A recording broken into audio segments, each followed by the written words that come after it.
बिल्कुल देसी बिहारी स्टाइल चने दाल और गेहूं के आटे का हेल्दी टेस्टी झटपट बनने वाला रेसिपी फरा की रेसिपी आप सबों के साथ शेयर करने वाली हूं, जिसे मैं बहुत कम ऑयल या फिर जीरो ऑयल रेसिपी के रूप में बनाने वाली हूं। रेसिपी सिंपल है, आपको पसंद आए तो वीडियो को लाइक शेयर, चैनल को सब्सक्राइब अवश्य कर दे। साथ ही पास के बेल के आइकन को प्रेस कर दे, जिससे अपकमिंग वीडियो का नोटिफिकेशन सबसे पहले आपको मिलेगा। साथ ही आप सबों का ममता मिश्रा एंड कुकिंग चैनल पे बहुत बहुत स्वागत।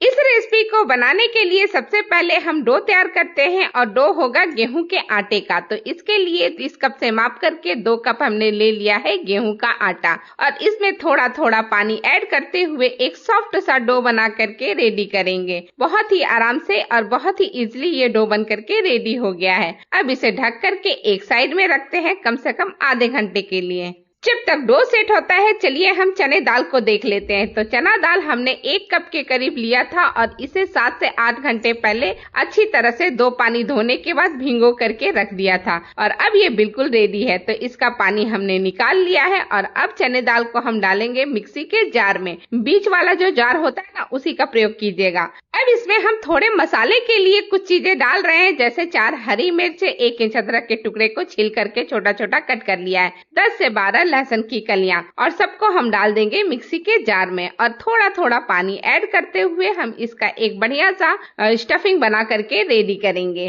देखिए ये बिल्कुल पतला नहीं होना चाहिए, हल्का सा मोटा रहेगा, दरदरा रहेगा, वैसा ही चाहिए। हाँ, पानी बहुत कम डालिएगा। मैंने इसमें मुश्किल से 3 या 4 चम्मच ही पानी डाला है। अब मैं इसे एक बाउल में निकाल ली हूँ और इसमें डालती हूँ हल्दी। तो 1/4 चम्मच के करीब हल्दी डाल दिया है और जीरा डाल रहे हैं 1 छोटी चम्मच और साथ ही डालेंगे नमक। तो नमक मैंने आधा चम्मच के करीब डाला है, आप अपने टेस्ट के अनुसार नमक डालिएगा। सारी चीजों को अच्छी तरह से मिक्स कर लीजिए। अगर आपका हरा मिर्च तीखा नहीं है तो थोड़ा सा काली मिर्च पाउडर भी आधा चम्मच डाल सकते हैं। मेरा काफी तीखा था तो मैंने नहीं डाला है। अब ये स्टफिंग बिल्कुल रेडी है तो इसे हम रखते हैं एक साइड में और चलिए चेक करते हैं आटे को, क्योंकि आटे को रखे हुए 15 से 20 मिनट का टाइम आराम से गुजर चुका है। तो अब हल्का सा इसे मसल लेते हैं और फिर इसमें से एक बड़ा टुकड़ा कट कर लेते हैं। कितना भी बड़ा आप लोई ले सकते हैं, क्योंकि हमें बेल करके फिर इसमें से छोटे छोटे टुकड़े कट करना है। तो एक गोला बनाने के बाद इसे अच्छी तरह से सूखे आटे में लपेट लीजिए और फिर इसे चॉपिंग बोर्ड के ऊपर या किसी भी प्लेटफॉर्म पे रख करके बेलन के हेल्प से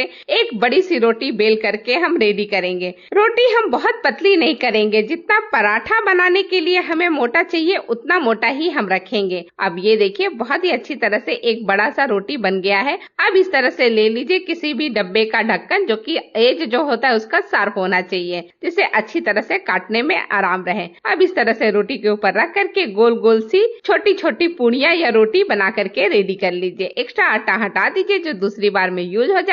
अब मैं आपको पास से दिखाती हूँ। देखिए इतनी मोटी तो होनी चाहिए रोटी। अब इसके ऊपर हम डालने वाले हैं चने का दाल, जो पीस करके हमने रेडी किया था ना, वही। तो 1 चम्मच हमने चना का दाल डाल दिया है और इसे हम अच्छी तरह से पैक करेंगे। तो पैक करने के लिए बिल्कुल अच्छी तरह से चने के दाल को सेट कर लीजिएगा और फिर एक साइड से उठा करके दूसरे साइड में दबा दीजिएगा। बहुत ही अच्छी तरह से दबा करके रेडी कीजिएगा। ज्यादा सिक्योर करना चाहते हैं तो ले लीजिए एक कांटे वाली चम्मच और उससे बहुत ही आराम से किनारे पे डिजाइन भी बना दीजिएगा और साथ ही सिक्योर कर लीजिएगा कि ये खुलेगा नहीं। तो अब ये देखिए एक हमारा फरा बन करके रेडी हो चुका है, कच्चा वाला। तो एक फरा जैसे बनाया ठीक इसी तरह से बाकी के सारे फरे हमने बना करके रेडी कर लिया है। पास से देखिए कितना बेहतरीन लुक और टेक्सचर लग रहा है। अब इन फरों को हमें स्टीम नहीं देना है, बल्कि गर्म पानी में, खौलते हुए पानी में डालना है। तो इसके लिए एक कढ़ाई ले लीजिए और कढ़ाई में डाल दीजिए 2 कप पानी। पानी जब थोड़ा सा गर्म हो जाए तब हम इसमें डाल देंगे थोड़ा सा नमक। तो 1/4 चम्मच हमने नमक डाल दिया है और साथ ही डालेंगे आधा टेबल स्पून के करीब कोई सा भी कुकिंग ऑयल। और जब पानी में बहुत ही अच्छा उबाल आने लगे तब हम एक एक करके फरा डालेंगे। एक साथ सारे फरे मत डालिएगा, थोड़ा थोड़ा रुक करके डालिएगा। और देखिए थोड़ी ही देर में बहुत सारे फरे हमने इसमें डाल दिया है और अब देखिए पानी काफी अच्छा खौल रहा है और सारे फरे थोड़े थोड़े पकने के बाद ऊपर भी आ रहे हैं। तो इसी तरह से कम 7 से 8 मिनट तक फरों को हम पका लेंगे खौलते हुए पानी में।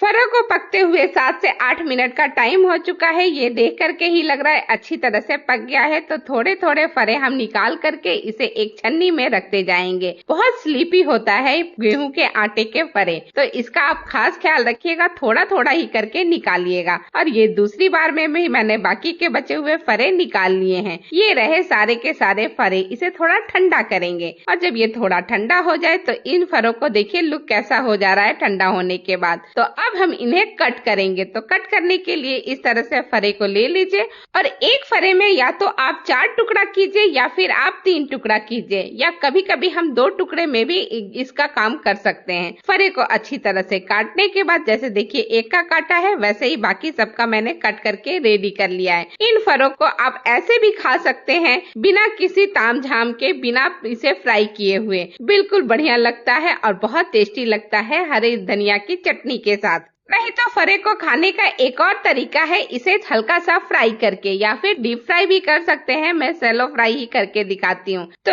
इसके लिए कढ़ाई में 1 चम्मच सरसों का तेल डाला है और फिर आधा चम्मच जीरा और आधा ही चम्मच सरसों डाल दिया। जब दोनों चटक जाए तो 10 से 12 कड़ी पत्ते को भी धो करके सुखा करके डाल दिया है। और जब सारी चीजें अच्छी तरह से क्रिस्पी हो जाए तब आप डाल दीजिए फरों को, और फरों को लगातार चलाते हुए हमें पकाना है। बीच में हम इसमें बहुत थोड़ा सा डाल देते हैं कश्मीरी लाल मिर्च। इससे बहुत ही अच्छा कलर आएगा और दिखने में भी सुंदर होगा और खाने में भी बहुत टेस्टी होगा। जब फरे बिल्कुल पक जाए, क्रिस्पी हो जाए तो थोड़ा सा चाट मसाला डाल दीजिएगा। एवरेस्ट का चाट मसाला डाल रही हूँ, ये इसके टेस्ट को और भी ज्यादा इनहेंस कर देगा। फरे रेडी है तो चलिए इसे सर्व करते हैं।